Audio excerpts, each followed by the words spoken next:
When we think about President's watches, we think about brands like Vacheron Constantin, Patek, Rolex, like that one from Marilyn Monroe. Am I right, JFK? But this Belgian micro brand that we're going to be talking about today was hand-selected by the Prime Minister to gift to Barack Obama. Not a Swiss giant, not some big fashion brand, but a small, independent Belgian watchmaker that is now on the wrists of 500 pilots and also some of the European royal family. And so today we're going to be talking about the Gavox Legacy Logical Stars timepiece and if it's actually worthy of being on a president's wrist. Now I actually met the founder of Gavox at Spring Sprang Sprung earlier this year. He's an engineer, a pilot, and I believe he's the grandson of a former Flying Tigers member. Now Michael Habier actually founded the company in 2011.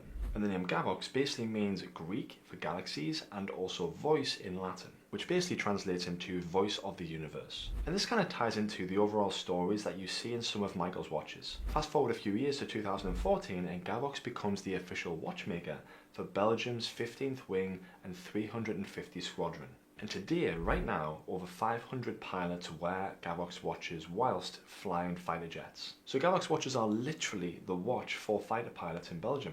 And also, because the Prime Minister keeps gifting them to all these important people, you see them on members of the royal family and also, which is basically the topic of the video, Barack Obama. So when the Prime Minister of Belgium was visiting the US to meet with Barack Obama to talk about, I'm assuming, politics and, I don't know, maybe puppies and ice cream, I don't really know what happens in those sorts of meetings, but he needed a watch which had a certain amount of class. And here there enter Gavox. Now the Legacy Logical Stars timepiece is a little on the elegant side. For me, personally, I couldn't wear it as an everyday watch. Could I wear it to a more formal setting? 100%. I actually think it fits quite nicely between kind of like a dressy watch, but also kind of a casual crossover. Like if you were going to a really formal event, 100% you could wear it and it would look good in pretty much any suit or tuxedo or whatever. But you could also wear it in the office. You could wear it to a casual office job if you really wanted to go for a slightly more formal wrist piece. Now what I will say is my wrist is 7.5 inches and usually I stick it between 38 to 39 millimeter for my watch. 40 potentially, but that's kind of pushing it and it depends on the watch. With the Gavox Legacy Logical Stars watch, I felt that the dimensions would be far too big for me. I feel like the watch would be far too thick. But when you actually get it on your wrist, it actually hugs onto your wrist a lot better than I thought it would. It just sits very nicely on your wrist and it doesn't kind of flop around and it doesn't feel unbalanced. And I think that is down to a couple of things. One being the actual design of the watch itself and just the fact that the loops just really nicely curve around your wrist.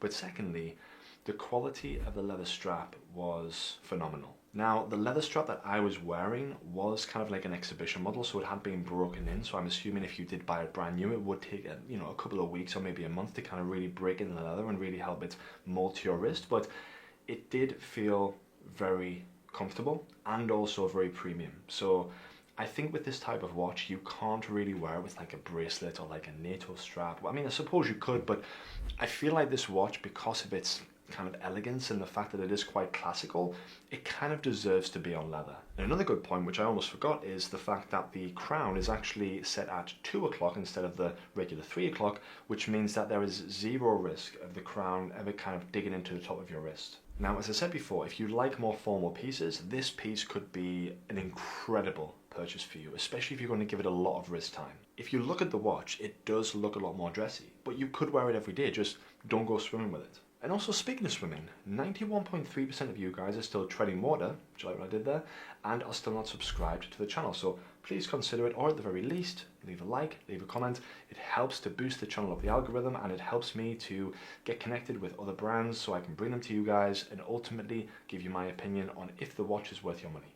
But anyway, I think the design of the Legacy Logical Stars watch is actually where it earns its stripes for me. The dial itself is obviously white, but it has this kind of like starry cosmic texture to it. But I think it's really perfectly done because it kind of captivates you to be drawn into the dial, but it doesn't take away from the legibility of the dial. Now there are 2 subdials on this timepiece, one at 4 o'clock and one at 8 o'clock. And at first they seem a little bit kind of almost messy. They're definitely asymmetrical obviously, but they seem a little bit kind of misplaced. But after a while you really start to warm to them and you really start to realize how purposeful the design actually is. And I think the thing that I just really enjoyed about this watch is the fact that the simple things are done really well. And sometimes that's not easy. For example, the printing on the dial is super crisp, okay?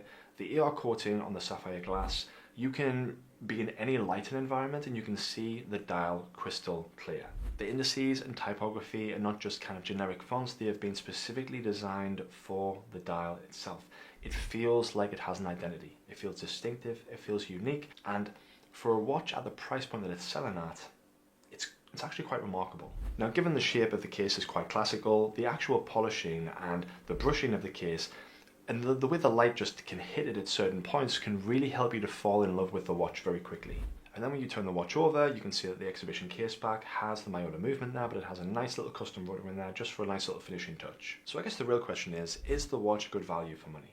Well, if we actually take a step back and look at what you're getting for your money, we're getting sapphire glass with anti-reflection, we're getting a solid 316L case, we're getting a reliable A290 Miyota movement with a custom rotor, don't forget, individual calibration, and a dial that simply communicates that you have class and a sense of style. Now, the A219 from Miyota is not high horology, okay, but it is a workhorse, okay? It's a trustworthy movement that can do what it's supposed to do without all the bells and whistles, and you're not going to pay an absolute fortune for the watch. But you're not going to be buying this watch for high horology, right? You're going to be buying this watch because it's a good looking watch at an incredible price point, it's well made, well built, and it wears well on the wrist. Now, when we're talking about watches for $600 or less, then you kind of have Seiko, you have Tissot obviously, then you're kind of venturing into the micro brand space, and listen, there are tons, there are literally hundreds of incredible micro brands sub $600, right? Just depending on what you like. There's so much to choose from. But for Gavox,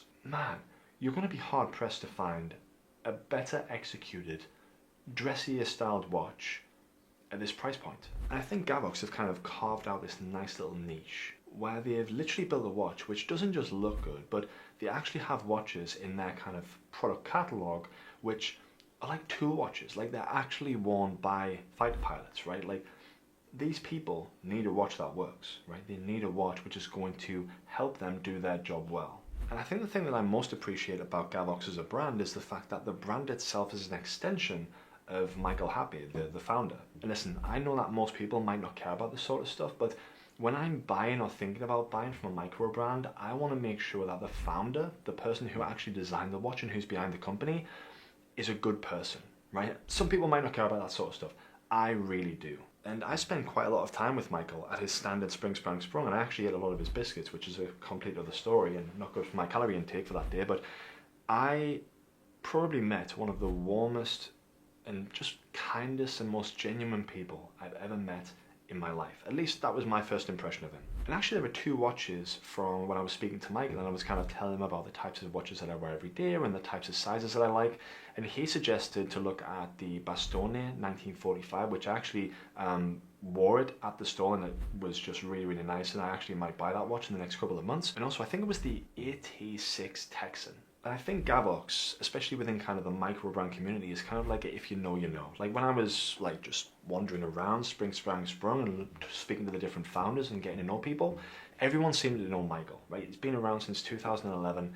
He is kind of like almost like the godfather, I think, of the micro brand space at this point. When you see him speaking to other people about his watches and you're just kind of seeing him engage with people, you can see he's just as excited about watches as he ever has been. So you should actually consider this watch. I think enthusiasts that want something that's a little bit off the beaten path, right? If you're looking at the likes of, I don't know, Tissot and Seiko and, you know, other micro brands and stuff, definitely consider it. And also as well, it's just kind of cool that like 500 fighter pilots wear this brand of watch.